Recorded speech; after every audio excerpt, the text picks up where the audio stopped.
lot of potential in terms of education system is concerned. After thorough analysis, we have found that in Jharkhand, the gross enrollment ratio is very low, that is 13 vis-a-vis national average of 23. And we have found that why this has happened. This has happened because there is a very less number of educational institutions in the state.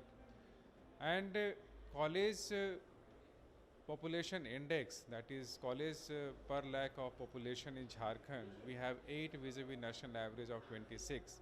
And we found that we require more than 600 colleges in our state. That is the potential of the state, and there lies the opportunities for the private sectors. So we simplified the rules. We made a model guidelines for setting up of the private universities. And after notification of these guidelines, we received lot of DPRs, lot of proposals from the private sectors. After due analysis, we issued LOI to 5 proposals, and thereafter 3 private universities have been set up in a very short period of about 6 months only. So this is one area where we would like to intervene. And the secondly, there are a lot of colleges, engineering colleges and polytechnic colleges, where we are constructing and giving it to private partners to run it on a professional manner. This will not only bring the private investment into the state, but this will also bring the industry closer to the academia. And this will be basically academia and the industry tie-ups will be much stronger. Thirdly, we are also focusing on improving the quality of the higher education and the technical education in the state. And for improving quality of education and the employability in the state, what we are doing is we are tying up academia and industry tie-up. And recently we had a MOU with the Cisco, Oracle and the HP, and we have also received proposals from the Siemens and the PTC. So there are a lot of proposals are coming up for industry and academy tie-up. And other than that, we are also promoting ICT-based learning. We are providing an e-platform in all our colleges and the university. And for that, we are going for the Wi-Fi in all our colleges. And we are making a common software for the entire campus management and the student life cycle. So these are the basically areas in which we are promoting Jharkhand, and we are asking the private investors to come and invest into Jharkhand. Other than this, in the skill development sector also, the state has a target of 20 lakhs youth in 5 years. So we have a target set to skill 20 lakhs of youth in next 5 years. And for that, we are again targeting all our educational institutions, including ITIs, polytechnics, universities and all colleges, where we'll integrate these skill courses in the course curriculum itself. The second area in which we are working is that in the skill development sector, those who have passed out from this college and university, we were offering a bridge courses and the skill development courses to increase the employability.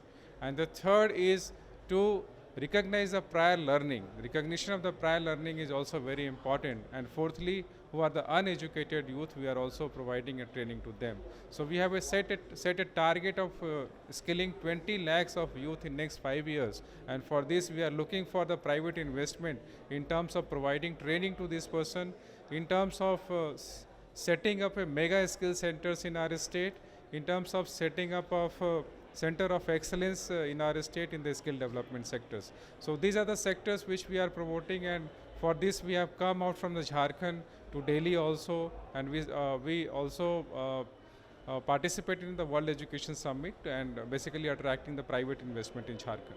Sir, literally speaking, technical and skill education is getting importance very recently.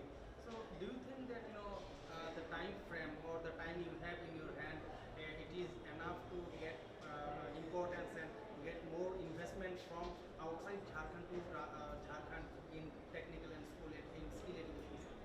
Oh, we are getting proposals because as we have already, I have already told you that there are private investment which are coming up, and they are setting up engineering and the polytechnic college in the private public partnership mode.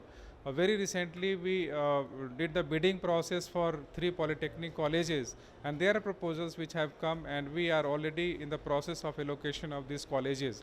So that will run and managed by the private parties. So they will bring in the private investment to the polytechnics. And in the area of the skill sectors also, we have received certain proposals, like talked about the proposals from the Siemens and the PTC. So Siemens has given us a proposal that they will invest around 1200 crores in all our technical institutions, and they will set up 3 center of excellence and 15 technical skill development institutes. So total investment of around 1200 crores, out of which government has to pay 15% of that. So investment is coming into that. And other PTC proposal also, they propose to invest around 120 crores, and they are also asking about 15% state contribution. So proposals are coming for setting up of the skill development centers, and in order to improve the technical education in the state. So we are receiving the proposals. Thank you. As you just shared your vision that you are looking for the investment institution in Ranchi, in Jharkhand, right? So do you think that the platform like World Education Summit can be helpful to, or it is even a bit to your vision? Oh, okay. Yeah, it is a wonderful. In fact, it was a coincidence that our roadshow and the World Education Summit coincided, and we got the opportunity to participate into that. And our team, entire team, led by the Chief Minister, Honorable Chief Minister, attended this. And this has given a lot of confidence into the investors. And this platform is wonderful, and I think it will succeed in the promoting this private investment in our state.